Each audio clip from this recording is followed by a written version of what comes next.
Check my background first, then you can comment on myself. বগুড়ার মাটি এইটা, বগুড়ার মাটিতে কেউ ইসলাম যদি কথা বলবে, এটা বগুড়া সহ্য করতে পারবে না। আমি কোনো আকাশ থেকে ভেসে আসছিলাম, ওই বগুড়ার প্রত্যেকটা যুবক পূজাতে ভালোবাসে। হ্যাঁ যুবক, তোমরা সাক্ষী দাও, তোমরা সাক্ষী দাও। আমি কোন দলের নাম বলেছি? কোন দলকে ভোট দেওয়ার কথা বলেছি? আমি জাস্ট বলেছি আল্লাহর জমিনে আইন যদি পাস করতে হয়, ব্রিটিশ আইন নয়, আল্লাহর কোরআন দিয়ে আইন পাস করতে হবে। এই কথা যদি রাজনীতি হয়ে যায়, আপনার মাথায় টুপি করার নাই, পাঞ্জাবের দরকার নাই, আপনি জিন্সের প্যান্ট পরে ঘুরে বেড়ান। সাবধান আব্বাজান, আমাদেরকে রামায় দিলেন আব্বাজান। আমি হয় বাঁচবো, থামো, আমি হয় বাঁচবো না হয় মরবো, বা যতদিন বেঁচে আছি হকের কথা বলতে আপোষ করতে পারবো না। আমি 1.5 ঘন্টা যাবত ওয়াজ হয়েছে, রেকর্ড হয়েছে। কেউ যদি বলতে পারে আসিফ হুজুর একটা দলের নাম বলেছে, আমি জীবনে ওয়াজ করবো না। তোমরা বসে আছো, দলের নাম বলছি, দলকে ভোট দেওয়ার কথা বলছি, তোমাদের অসম্মান করার কথা বলেছি? আমি জাস্ট বলেছি ধর্ম ইসলাম মুখে নয়, কাজে আমার মানতে হবে।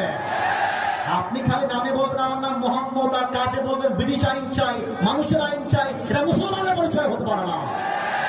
অতএব আব্বাজান, আমি আপনাকে ভালোবেসে বললাম, আপনার মিডিয়া রেকর্ড হয়ে গেছে, এটা মিডিয়া রেকর্ড হয়ে গেছে, কারণ কিন্তু কোটি মানুষ দেখে ফেলবে এটা।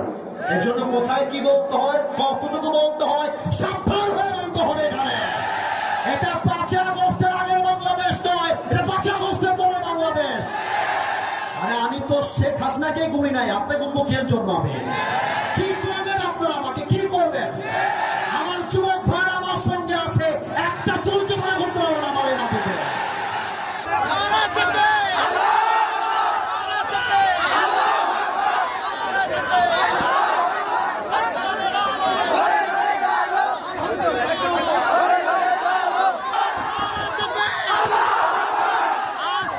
কেউ যদি বাধা দেয়, তোমরা আমার বাংলার যুবক ভাইরা ওদের বাবার নাম ভুলা দিবে।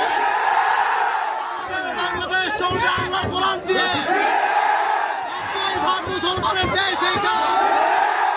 5 আগস্টের পর দেশকে স্বাধীন করেছি। এটা নাকি বিএনপির লোক? যদি কোন বিএনপির লোক বলে আল্লাহ কোরআন দিয়ে দেশ চলবে না,